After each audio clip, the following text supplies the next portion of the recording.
Hey, listen, a week ago we went to the streets of my hometown and we took some street photos. I draw inspiration from this famous photo of James Dean by Dennis Stock.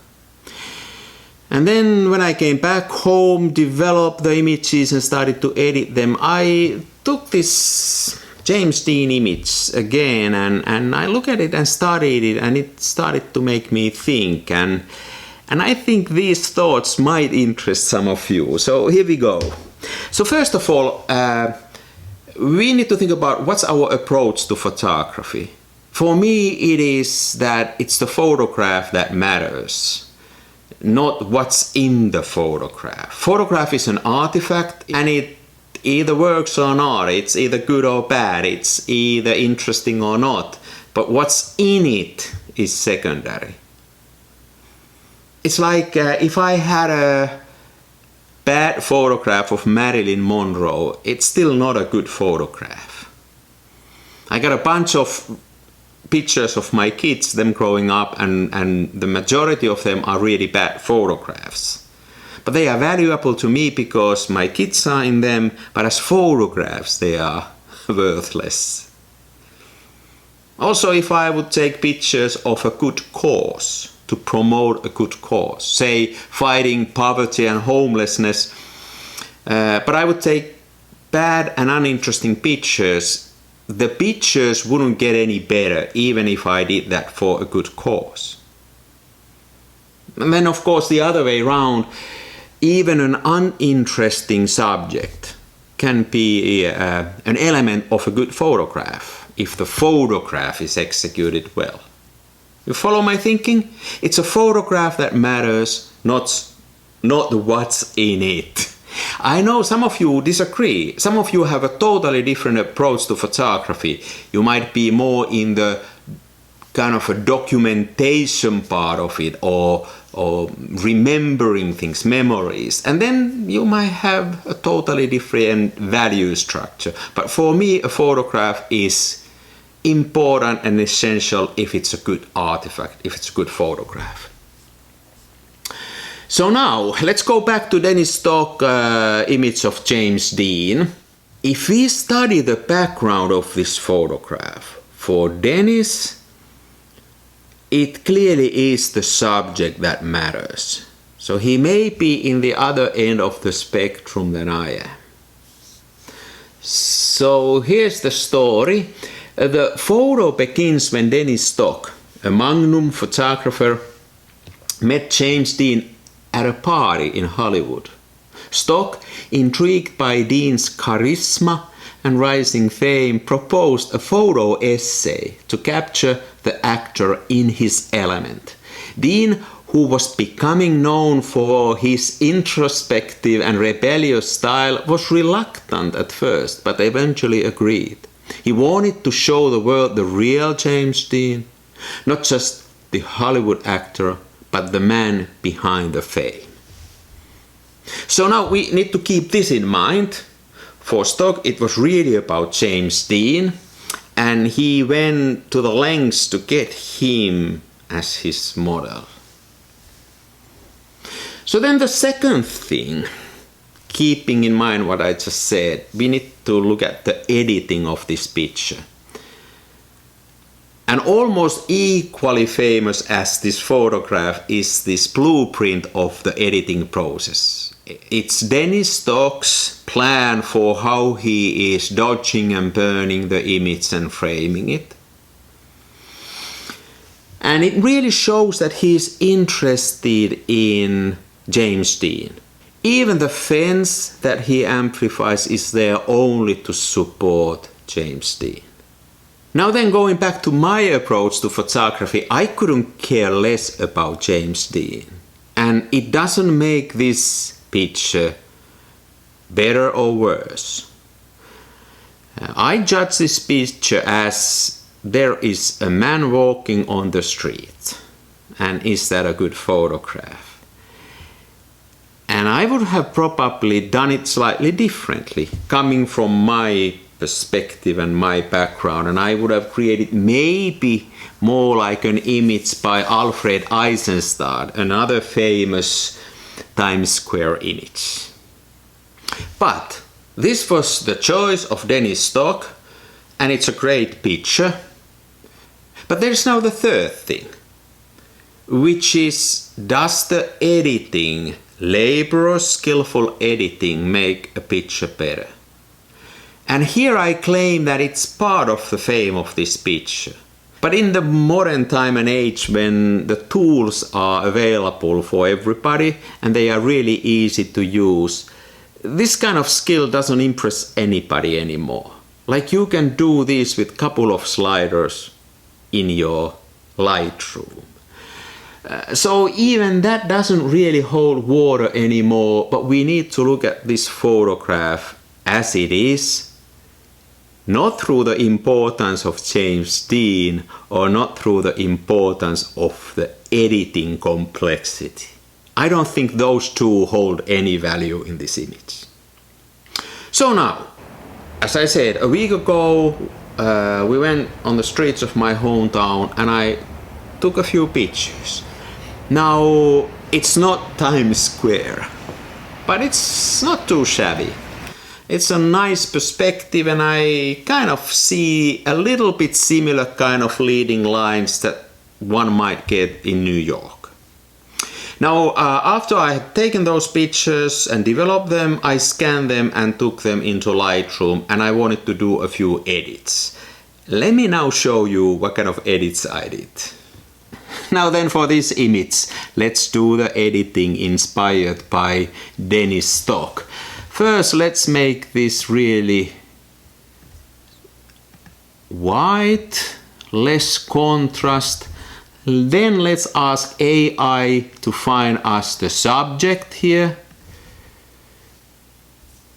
And it finds this James Dean here. And let's make James Dean to pop.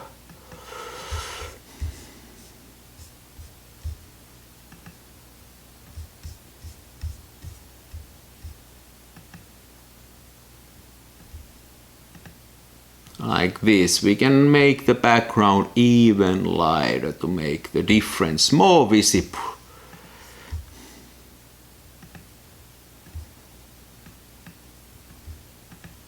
Like this. We can go as far as we want to do, and let's add this tram. Like Dennis had his fence, so let me take this tram now here and say that let's take this tram and let's make it pop. The same way we did the other one. We could actually combine these masks. I'm not a master of using Lightroom. Doesn't really interest me that much, but yeah. This is how we can do it.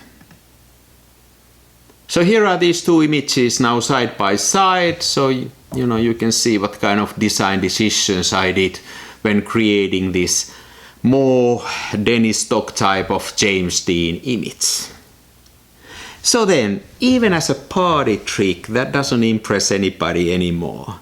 With the help of artificial intelligence and those software packages, it's fairly simple to do similar edits. Pick and choose objects in your photographs and then with sliders change the tonality and visibility of different things. So, that doesn't impress much anymore. But I'm an analog photographer and I pride myself with a process where whatever I might do with my digital tools, I can replicate that all in my darkroom. I limit all my Lightroom edits to those that I know how to do them in the darkroom. So I took that negative to the darkroom and I wanted to create images there, like physical prints, real photographs.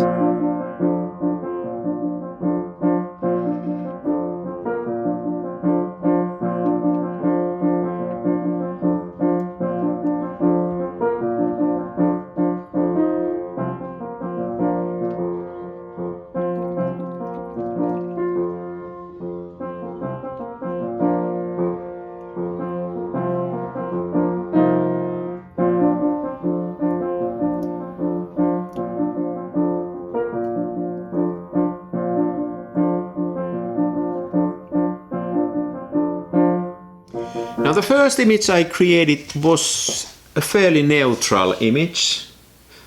I used fiber-based paper, glossy paper, and I wanted the blacks really to pop. I used the contrast 3.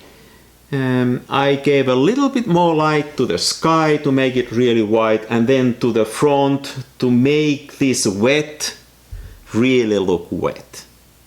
But then I wanted to take the same negative and see if I can go more closer to Dennis Stock kind of a photo. And to get there, I changed the paper from this original fiber-based to resin-based, more satin, not the glossy. Then I let much less light in to make everything much brighter. Less contrasty. I used the filter 0 for the surroundings. Then I created a mask, an old-fashioned mask, and got it from the cardboard to get the James Dean and the tram into the focus, and gave them a little bit more light, now with the contrast 4. So everything else is here now, surrounding is contrast 0, but these subjects are contrast 4, and this is the final image.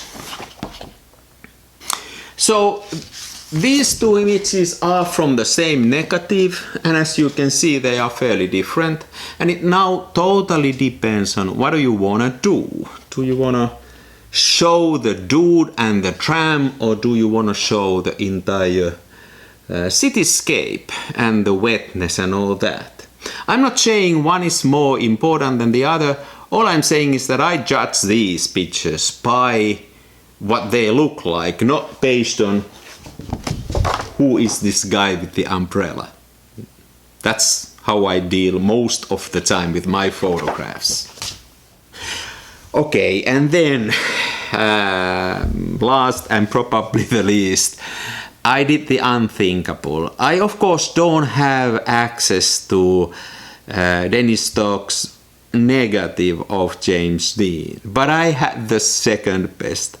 I brought that image stolen from the internet to Lightroom and did some edits. So first of all, I can of course make the background much more visible and interesting. Let's add some contrast there and bring it out. Maybe like this. Now I don't worry about James Dean and the fence at all. I'm just looking at the background of this photo. I very often do this. I put some light at the foreground. It typically improves. That's my opinion, my picture. So let's do it like this. Fair enough. But then we need to do something with James Dean. So let's create a mask. Let's ask this AI to find the subject, and it immediately finds James Dean. Let's bring him out. A little bit less contrast maybe. Open the shadows. Maybe like that. Now this head is far too bright, so let's fix his head. I do it the old-fashioned way and just create a circle around it, and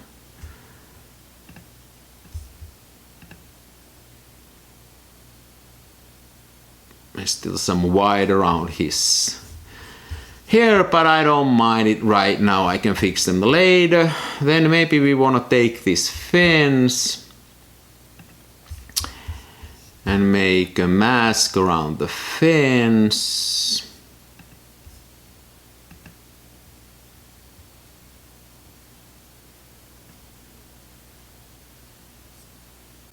Okay, now we have the fence.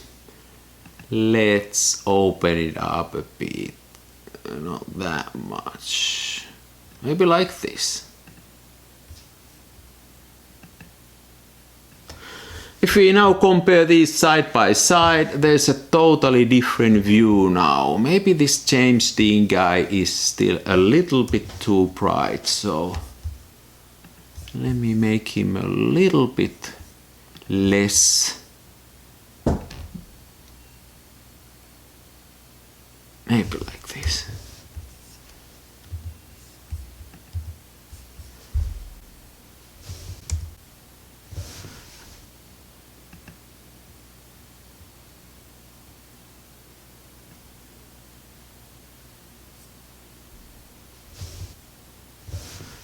Okay, here we go. This would be another view of the New York from the same photo.